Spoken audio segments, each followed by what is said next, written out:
What's up, everybody? My name is Rodale.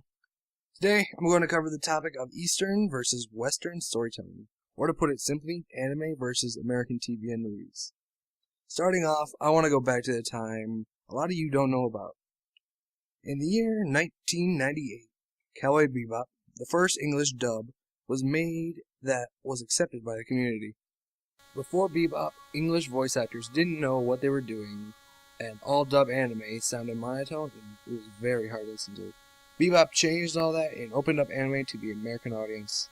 The only place to find it was an Adult Swim Saturday night special, Toon Outing. With a small window of airtime, anime never had and still doesn't have a fair chance to be known. Anime introduced a lot of new ways to tell stories that American audience had never seen.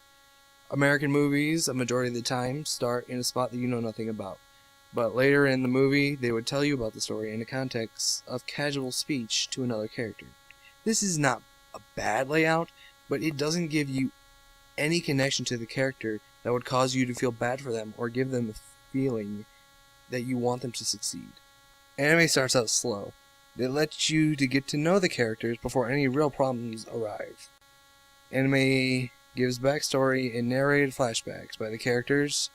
Through this, you get to see how they saw their memories. It's also very common that those flashbacks will be revisited and more will be revealed. This gives the viewer a connection to the character that will cause the viewer to want the protagonist to succeed. A good example of this is from the anime Clannad. As a quick rundown, this anime is about Tomoya, a high school delinquent who meets Nagisa, a senior who is forced to retake her final year of school because she fell ill and couldn't make it to school without pass. All her friends graduated, and the only teacher she was close to has retired.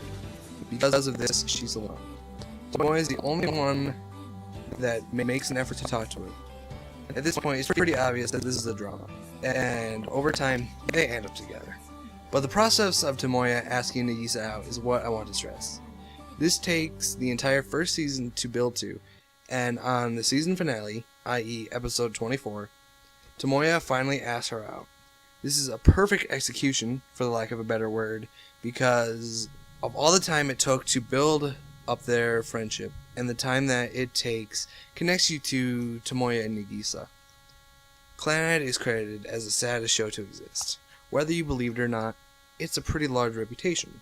And in the second season, you won't find an episode where you aren't bawling your eyes out, unless you deliberately force yourself to not get attached, which is a whole different argument that I won't get into.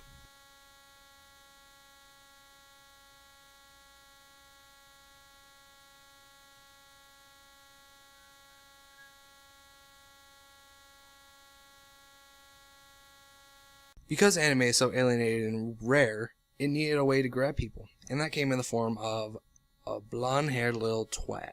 Now I know what you guys are thinking, that Naruto is lame and you're slowly tuning out because the mere fact that I brought this up is an insult to you, because Naruto is dumb. Now tell me I'm wrong. Don't answer that. Now, Naruto, Bleach, and One Piece are three shows that belong in a genre called shonen. They were heavily aired on Toonami in the early hours to attract kids with their action and cartoonish comedy. These three particular are called the Big Three, and each one has about 300 to 400 episodes. It is how most people got introduced into anime, this genre.